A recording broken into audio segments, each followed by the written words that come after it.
पिंकी, शालू बेटा, तुम्हारे बाबूजी का फोन आया था। वो लोग दुकान से आ ही रहे होंगे, तो ऐसा करो चाय का पानी रख दो। ठीक है माँ जी, मैं चाय बना देती हूँ। भाभी तो मुन्ना के पास है, उसके एग्जाम्स चल रहे हैं ना, इसलिए। अच्छा चल, कोई बात नहीं बेटा, तू ही चाय बना ले।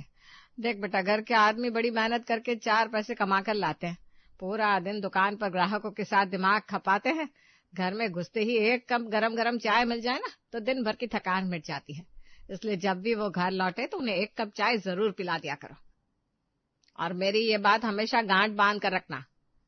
जी माँ जी, ठीक कहा आपने। गर्मा गर्म चाय पीने को मिल जाए ना तो मन खुश हो जाता है।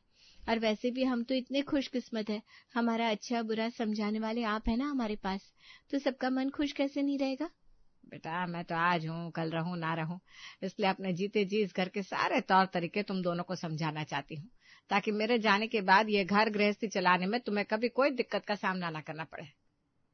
क्या माँ जी, कैसी बात कर रही है आप? ऐसे मनहूस बातें मत करिए। हम इतनी आसानी से आपका पीछा नहीं छोड़ने वाले। अभी तो आपसे बहुत कुछ सीखना बाकी है।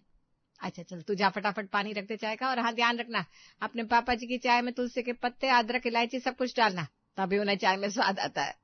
बहू को चाय बनाने के लिए बोलकर शीला जाकर बैठक में अपना सिलाई का काम करने लगी। अरे वो मुन्ना को पढ़ा रही थी ना, इसलिए रसोई में आने में थोड़ा लेट हो गया। चाय का पानी तो तूने रख दिया है, तब तक मैं बिस्किट नमकीन वगैरह निकाल देती हूँ। भाभी, मैं सोच रही थी दोपहर में 1 बजे लंच करने के बाद बाबूजी और बाकी सबको सीधा 7 बजे चाय पीने का मौका मिलता है। इतना लंबा गैप हो जाता है, भूख भी लग जाती होगी। और वैसे भी बाबूजी की तो उम्र हो गई है, उन्हें खाली पेट चाय नहीं पीनी चाहिए। आपको पता है, खाली पेट चाय पीने के बहुत सारे नुकसान हैं, जो आज हमें समझ में नहीं आते, लेकिन एक समय के बाद उनका सेहत पर बहुत बुरा असर पड़ता है। पिंकी, कहना क्या चाह रही है? साफ साफ बताना, बहुत सारे काम पड़े हैं। अभी जल्दी से सबका चाय नाश्ता लगाओ, तो फिर बाकी के कामों में लगूं। बस यही कहना चाह रही हूँ भाभी कि ये बिस्किट नमकीन खाकर सबकी सेहत बिगाड़ने से अच्छा है हम लोग शाम को सबके लिए चाय के साथ थोड़ा नाश्ता भी बना दिया करें। ज्यादा लंबे समय तक भूखे रहने से ना शरीर में कई तरह की समस्या पैदा हो जाती है। और सब लोग शाम को नाश्ता कर लेंगे तो रात को डिनर की भी उतनी टेंशन नहीं रहेगी, हम आराम से डिनर की तैयारी कर सकते हैं। अरे पिंकी, जो जैसा चल रहा है चलने देना। वैसे क्या हमारे पास कम काम है जो तू एक और काम बढ़ाने की बात करी है? और माँ जी के सामने भूलकर भी ये बात मत छेड़ देना, वरना माँ जी फिर रोज रोज हमसे शाम का नाश्ता बनवाने लगेंगी। बड़ी बहू अपनी धुन में बोलती जा रही थी, लेकिन उसे नहीं पता था कि शीला रसोई के दरवाजे पर खड़ी होकर दोनों बहुओं की बात सुन रही है। अच्छा, क्या पट्टी पढ़ा रही है छोटी बहू को? है, तेरा खुद तो किसी काम में मन लगता नहीं, अब वो परिवार के लिए कुछ करना चाहती है तो उसके भी कदम पीछे खींच रही है तू। और माँ जी कोई हिटलर नहीं है जिसे तुम्हारे पर अत्याचार करने में आनंद आता हो। सबकी सेहत का ख्याल रखना, समय पर भोजन पानी की व्यवस्था करना, ये तो इस घर की बहू का कर्तव्य है ना। फिर अपना कर्तव्य निभाने में क्या तकलीफ है तुझे? अरे माँ जी, आप मुझे गलत समझ रहे हैं, मुझे क्या तकलीफ होगी। और भूलिए मत, आपकी छोटी बहू तो अभी मुश्किल से 1.5 महीने पहले घर में आई है। इतने सालों में सबका खाना नाश्ता चाय सबकी जिम्मेदारी मैंने ही तो संभाली हुई थी। आप ही बताइए, क्या कभी कोई शिकायत का मौका दिया है? तूने तो कोई शिकायत का मौका नहीं दिया, लेकिन कभी कुछ खास बनाकर खिलाया भी तो नहीं। तो बस काम से बचने के बहाने ढूंढती रहती है। अरे कुछ सीख छोटी बहू से कि परिवार वालों से कैसे प्रेम किया जाता है, उनकी सेहत का ख्याल कैसे रखा जाता है। अरे माँ जी, वो तो मैं। अरे पिंकी बहू, जाने दे इस शालू को। ऐसा कर, चाय के साथ कुछ अच्छा सा बना ले जिसे खाकर ना सबकी तबीयत एकदम चुस्त दुरुस्त हो जाए। ऐसी बातें तो आप ही बता दीजिए माँ जी कि मैं क्या बनाऊं। चाय के साथ तो वैसे समोसे का ही मिजाज बैठता है, तो ऐसा कर, चाय के साथ गर्मा गर्म समोसे बना ले, सबका दिल खुश हो जाएगा। ठीक है, मैं अभी बना देती हूँ। समोसे क्या वो अकेली बनाएगी? तू भी हाथ लगा ले और कुछ सीख छोटी बहू से, परिवार में सबका ख्याल कैसे रखा जाता है। आज मैं हूं तो 2 अकल की बातें सीख लो, कल को मैं नहीं रहूंगी तो यही काम चोरी तुम्हारी आदत बन जाएगी। ठीक है माँ जी, मैं छोटी की मदद कर दूंगी। सास की बातें सुनने के बाद बड़ी बहू शालू गुस्से में आग बबूला हो गई थी। छोटी बहू को सास की तरफ से इतना समर्थन मिल गया था कि अब उसके सामने सासू माँ की बुराई करने का मतलब था अपने लिए खुद गड्ढा खोदना। इसलिए बेचारी बड़ी बहू शालू ने मुंह पर ताला लगाया और चुपचाप पिंकी के साथ समोसे बनाने लगी। दोनों बहू ने 5G की स्पीड से काम किया। इसके बाद भी समोसे बनकर सबकी प्लेट में आते आते तकरीबन 1 घंटा तो लग ही गया था। मजा आ गया। ऐसा शाम का नाश्ता रोज रोज मिलने लगे ना, मैं तो दुकान 1 घंटे पहले ही बंद करके घर आ जाऊं। ऐसे गर्मा गर्म चाय और समोसे कौन छोड़ना चाहेगा भला। ठीक कह रहा है बेटा, वैसे तो हम मार्केट में बैठकर दुकान चला रहे, लेकिन ये घर के बने खाने का स्वाद और खुशबू अलग होती है। अरे तुम लोगों को शाम को नाश्ता करना होता है तो खुलकर कहना चाहिए था ना। घर में दो दो बहू आ गई हैं। शाम का नाश्ता बनाना कौन सा ऐसा पहाड़ चढ़ने जितना कठिन काम है। आप चिंता मत करिए, कल से मैं चाय के साथ कुछ बढ़िया नाश्ता भी बनवा कर रखूंगी। ठीक है मम, मुझे भी बड़ी तेज भूख लगी थी। अभी बिस्किट नमकीन चाहे जितना खा लो, लेकिन भूख शांत नहीं होती। 2 समोसे खा लिए, कलेजे को ठंडक पड़ गई। अब खाना 2 घंटे बाद भी मिलेगा ना तो कोई परवाह नहीं। छोटी बहू की तरकीब तो बिल्कुल निशाने पर जाकर लगी है। सही कह रही थी छोटी बहू। दोपहर के खाने और रात के खाने में बहुत बड़ा लंबा गैप हो जाता है। बेचारे पूरा दिन दुकान पर इतनी मेहनत करते हैं, भूख तो लग जाती होगी। भगवान भला करे पिंकी का, जो उससे सबके बारे में इतना सोचा तो सही। और ये शालू बहू इतने सालों से घर में बहू बनकर आई, बस हर समय काम से पल्ला झाड़ने की कोशिश में लगी रहती है। जरूर कोई अच्छे कर्म कर रहे होंगे मैंने जो पिंकी जैसी बहू हमारे घर आई। आधे घंटे बाद, अरे छोटी बहू बड़ी बहू, ये क्या हॉल में बैठकर टीवी देख रही हो तुम दोनों? रात का खाना नहीं बनेगा क्या? जाओ फटाफट तैयारी में लगो। अब क्या रात के 12 बजे खाना खिलाओगे सबको? माँ जी अभी तो समोसे खाए सबने, इसलिए हमें लगा थोड़ी देर आराम करने के बाद डिनर बनाए। अरे बेटा वो तो नाश्ता था ना। अब तुम क्या समझ रही हो, नाश्ता करने के बाद कोई खाना नहीं खाएगा क्या?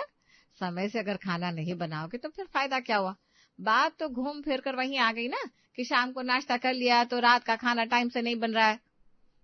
आप चिंता मत करिए, सबको समय से खाना मिल जाएगा। और वैसे भी सबने समोसे खाए हैं तो अब कुछ ज्यादा खाने की इच्छा भी नहीं बची होगी। हम कुछ हल्का फुल्का सा बना देते हैं, फटाफट बन जाएगा।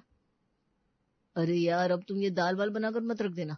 मैं दुकान से ही सोच कर आया था कि आज तो मलाई कोफ्ते खाऊंगा, उसके साथ थोड़ा सा मटर पुलाव बना लेना। और वो जो तुमने नान बनाकर खिलाई थी ना पिछले हफ्ते, बस वो खाने को मिल जाए तो आज दिन ही बन जाएगा। पति हरीश की बात सुनकर 2 पल के लिए पिंकी का भी सर चकरा गया था। अगले ही पल खुद को संभालते हुए उसने झूठी हंसी चेहरे पर रखकर हाँ में गर्दन हिलाई और जाकर डिनर की तैयारी में लग गई। क्या बात है देवरानी जी, समोसे बनाते समय जो जोश और उत्साह नजर आ रहा था, डिनर बनाते समय वो मुझे कहीं नजर नहीं आ रहा। थक गई हो क्या? नहीं भाभी, वो बात नहीं है। अब कई घंटे उससे रसोई में लगे हुए थे ना, मुझे तो ऐसा लग रहा था कि अब कोई खाना ही नहीं खाएगा, सबका समोसे खाकर पेट भर गया होगा। लेकिन माँ जी तो अभी मलाई कोफ्ता पुलाव नान सब बनवाने के मूड में नजर आ रही है। कमर में दर्द हो रहा है, लग रहा है इतना सब बनाते बनाते कमर ही टेढ़ी हो जाएगी। अरे नहीं नहीं, तेरी कमर टेढ़ी होने नहीं देंगे, अब भी हो जाएगा सबका। तू तो इतनी जल्दी घबरा गई, अभी तो शुरुआत है, आगे आगे देखो होता है क्या।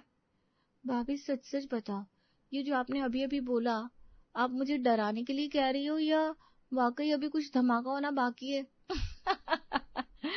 अरे नहीं नहीं पगली, मैं तुझे कुछ नहीं बताने वाली, वरना बाद में सासू माँ आकर मुझे कहेंगी मैं उनकी छोटी बहू को भड़का रही हूँ और अपने जैसा बनाने की कोशिश कर रही हूँ।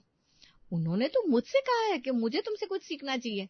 तो चलो देवरानी जी, दिखाओ कि 2 घंटे रसोई में खड़े होकर समोसे बनाने के बाद, थकान होने के बाद भी हंसते हुए मलाई कोफ्ता कैसे बनाया जाता है।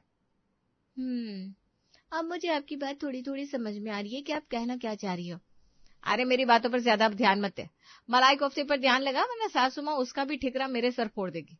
बोलेंगी मैंने तुझे बातों में लगा लिया इसलिए तुम्हारी रेसिपी बर्बाद हो गई। भाभी ऐसी बातें ना करो ना, आप मुझसे नाराज हो क्या? मैंने सच में आपको नीचा दिखाने के लिए कुछ नहीं कहा था। पिंकी की बात सुनकर जिठानी शालू मंद मंद मुस्कुराने लगती है। कई घंटे की मेहनत मशक्कत के बाद मलाई कोफ्ता, मटर पुलाव, नान वगैरह वगैरह बनकर तैयार हो गया था और दोनों बहुओं ने खाना डाइनिंग टेबल पर लगा भी दिया था। लेकिन शाम के 6:30 से रसोई में काम करते करते कब रात के 10:30 बज गए, उन दोनों को होश ही नहीं आया था और अब थकान से हालत इतनी खराब हो रही थी कि खाना खाने की हिम्मत भी नहीं हो रही थी। अरे पिंकी, मैंने खाना निकाल दिया है, पहले खाना खा ले। ये काम इस जन्म में हमारा पीछा नहीं छोड़ने वाला। अपने खाने पीने का ध्यान रख, वरना ये जो साइज 0 है ना तेरा, घटकर -5 हो जाएगा। भाभी मुझसे नहीं खाना खाया जाएगा, मेरी तो भूख ही मर गई है। अब तो मुझे बस बिस्तर नजर आ रहा है। अरे ऐसे भूख हड़ताल करेगी ना तो 2 दिन भी इस घर में टिक नहीं पाएगी। चल, थकान वकान तो औरतों का रोज का काम है, तू इधर बैठकर खाना खा, आजा। जिठानी के समझाने के बाद पिंकी ने रात को खाना खा लिया था और उसके बाद बिस्तर पर जाकर उसे बेहोशी वाली नींद आई थी।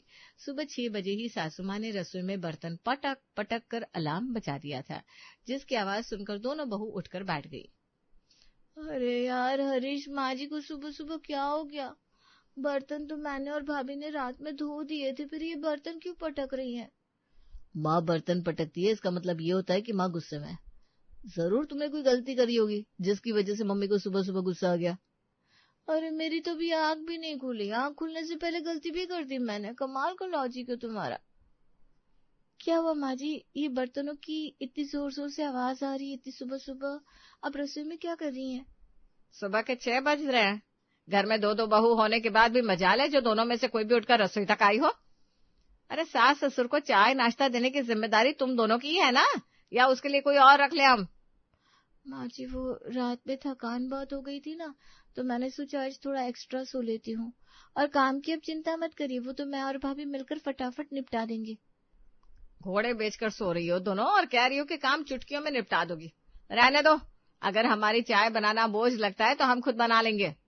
नहीं नहीं नहीं, आप ऐसा क्यों सोच रही हैं? मैं बनाती हूँ ना आपके लिए चाय। आलू के पराठे बनेंगे आज नाश्ते में। बाद में मत कहना मैंने समय से नहीं बताया था। घर के काम तो रोज ही होते हैं। रोज तुम्हें थकान होगी तो इसका मतलब ये तो नहीं ना कि घर के काम पड़े पड़े तुम्हारा मुंह ताकते रहेंगे। समय से उठकर सबको चाय नाश्ता खाना, घर की साफ सफाई करना एक अच्छी बहू का फर्ज होता है। आज तो मैं तुम्हें रोक रही हूँ, कल को ये बात कहने के लिए मैं रहूं ना रहूं इस बात की कोई गारंटी नहीं है। ये सही है, मन भर सुना भी लेती है, फिर उसके बाद मैं रहूं ना रहूं वाला इमोशनल डायलॉग मारकर भली भी बन जाती है। थोड़ी देर में पिंकी और शालू रसोई में जाकर सबके लिए चाय नाश्ते का इंतजाम करने में लग गई। पहले चाय, फिर नाश्ता, फिर दोपहर के खाने की तैयारी, घर की साफ सफाई, कपड़े धोना, बर्तन मांजना, सब निपटाते निपटाते कब पूरा दिन सरक गया पिंकी और शालू को पता ही नहीं लगा। और जैसे शाम के 5 बजे शालू का फोन बज उठा। अच्छा ठीक है, हाँ हाँ ठीक है, बन जाएगा, ठीक है। क्या बात है भाभी, किसका फोन था? आपके चेहरे की हवाइयां क्यों उड़ गई? अरे तुम्हारे भैया का फोन था, बोल रहे थे 1 घंटे में दुकान से निकलेंगे, तब तक हम लोग शाम की नाश्ते की तैयारी कर लें। और आज शाम के नाश्ते में सबको मिर्ची बड़ा और ब्रेड रोल खाना है। चलो भाई लग जाओ काम पर, अभी बनाने लगेंगे तब जाकर उनके आने के समय तक सब बनकर तैयार होगा। एक बार शाम का नाश्ता हो जाए उसके बाद डिनर में भी तो लगना पड़ेगा। अब तो ये रोज का रूटीन हो गया था। दिन ढलते ही उनके पास शाम के भारी भरकम नाश्ते का फरमान आ जाया करता था। दिन भर घर के कामों में भाग दौड़ निपटाने के बाद शाम के 5 बजे तक जब थोड़ी फुर्सत महसूस होने लगती है ना, तभी ये शाम का नाश्ता हमारे गले की हड्डी बन गया। आपने तो मेरे मन की बात कह दी भाभी। मैं पूरा पूरा दिन रसोई में काम करते करते परेशान हो गई हूँ। और हमारे घर में शाम को इतना भारी भरकम खाने के बाद कोई डिनर में जरा सी ढील देने को भी तैयार नहीं होता। मैं आज डाइनिंग टेबल पर सबसे बात करूंगी कि ठीक है, शाम का नाश्ता भारी भरकम कर लो, उससे हमें कोई एतराज नहीं, लेकिन कम से कम डिनर में तो कुछ हल्का फुल्का खा लिया करे। हम भी इंसान हैं, कोई ढाबे में काम करने वाले हलवाई थोड़ी ना है कि इतनी गर्मी में पूरा दिन गैस के सामने खड़े रहे। डाइनिंग टेबल पर माँ जी, मैं सोच रही थी पिछले कुछ हफ्तों से लगातार हम लोग शाम का नाश्ता और डिनर दोनों ही बहुत हैवी ले रहे हैं, और डॉक्टरों की बात माने ना तो रात के समय इतना हैवी खाना नहीं खाना चाहिए। तो मैंने सोचा आज डिनर में दाल चावल बना दूं। अरे पूरे दिन की तोड़ मेहनत करने के बाद रात को सुकून से बेटों के साथ खाना खाने का मौका मिलता है, अब उसमें भी तुम चाहती हो कि हम दाल चावल खाकर सोने चले जाए? अरे भैया आदमी इतनी मेहनत करता किस लिए है? 2 रोटी सुकून की खाने के लिए ना। ठीक है बाबूजी, जैसा आप कहें। अरे भाभी, मुझे क्या पता था ये शाम का नाश्ता मुझे इतना महंगा पड़ने वाला है। अब मुझे समझ में आ रहा है कि आप मुझे शाम का नाश्ता बनाने से क्यों रोक रही थी, और क्यों चाय के साथ नमकीन बिस्किट खिलाने की बात पर इतना जोर दे रही थी। मेरी भी अकल पर पत्थर पड़े थे जो मैं खुद ही जाकर सासू माँ को शाम का नाश्ता बनाने के लिए एडवाइस दे रही थी। देख पिंकी, मुझे इस घर में आए कई साल हो गए, मैं सबकी आदतों के बारे में बहुत अच्छे से जानती हूँ। हमारे घर में ना किसी को भी थोड़े से संतोष नहीं होता। ऐसा नहीं है कि मुझे इस बात का अंदाजा नहीं है कि वो लोग दुकान से आते हैं तो उनको भूख लगी होती है। हमारे यहाँ कोई नाश्ते के लिए हल्की फुल्की डिश खाने को तैयार ही नहीं होता, और ये इनकी पुरानी आदत है। इसीलिए शाम को नाश्ता बनाने के बजाय मैं 7 बजे तक डिनर तैयार कर देती थी, ताकि चाय पीने की थोड़ी देर बाद सब लोग डिनर करके समय से सोने चले जाए। लेकिन तुमने शाम के नाश्ते का ये तुर्रा पाल लिया, इसके चक्कर में रोज डिनर भी लेट हो जाता है और शाम के 4 घंटे हमारी रसोई में सिर्फ खाना बनाने में बीत जाते हैं। उसके बाद डबल बर्तन धोना, रसोई साफ करना, ये सब अलग। माना कि बहू को सबकी सेहत और स्वाद का ख्याल रखना चाहिए, लेकिन परिवार के बाकी सदस्यों की ये ड्यूटी नहीं है क्या कि वो भी बहू की थकान का ख्याल रखें? अरे हम भी तो इंसान है ना, दिन के 24 घंटे घर में सिर्फ काम नहीं कर सकते। आपकी एक एक बात से मैं सहमत हूँ भाभी, और अब मुझे आपकी सारी बातें बहुत अच्छे से समझ में आ रही है। अब आप ये बताओ कि शाम के महंगे नाश्ते से छुटकारा कैसे मिलेगा? बस फिर तू देखती जा। कल से हम लोग शाम का नाश्ता घर में बनाने के बजाय बाहर से ऑर्डर करके मंगाएंगे। जब शाम के नाश्ते का बोझ घर के मर्दों की जेब पर पड़ेगा ना, तो ये हैवी नाश्ता करने का फितूर अपने आप उतर जाएगा। अगले दिन से दोनों बहू अब शाम का नाश्ता महंगे रेस्टोरेंट से मंगाने लगी। पापा, महीने का बजट देख रहे हो आप कहाँ जा रहा है? मैं पूछ रहा हूँ, कुछ महीने पहले तक जब शाम का नाश्ता नहीं खाते थे हम लोग, तब भी सब चल ही रहा था ना। हमें ये रोज रोज हैवी नाश्ता करने की आदत छोड़नी पड़ेगी, वरना बजट तो पटरी से उतर जाएगा। अरे हम नाश्ता करना क्यों छोड़ दिया? अपनी बीवियों से बोलो, जैसे पहले घर में बनाती थी वैसे घर में बनाना शुरू करें। बाबूजी, हम तो खुशी खुशी घर में बना रहे थे, लेकिन वो क्या है ना, भाभी को शाम के समय चिंटू को पढ़ाई करानी होती है, मैं डिनर की तैयारी कर रही होती हूँ, सबके लिए स्पेशल डिनर भी तो रेडी करना होता है ना। वैसे भी नाश्ता बनाने में कोई ज्यादा मेहनत तो लगती नहीं। तो माँ जी, शाम के नाश्ते की जिम्मेदारी आप ले लीजिए, सारी प्रॉब्लम सॉल्व हो जाएगी। क्या? मैं? अरे नहीं नहीं, मुझे लग रहा है बड़ा ठीक कह रहा है। क्या जरूरत है भाई रोज रोज तला मसाला खाने की? आज से सब चुपचाप चाय के साथ 2-2 बिस्किट खा लिया करो। और हाँ बहू, तू भी खाना थोड़ा जल्दी बना दिया कर। जी माँ जी, जैसा आप कहें। और इस तरह शाम के महंगे नाश्ते से पिंकी की जान छूट ही गई।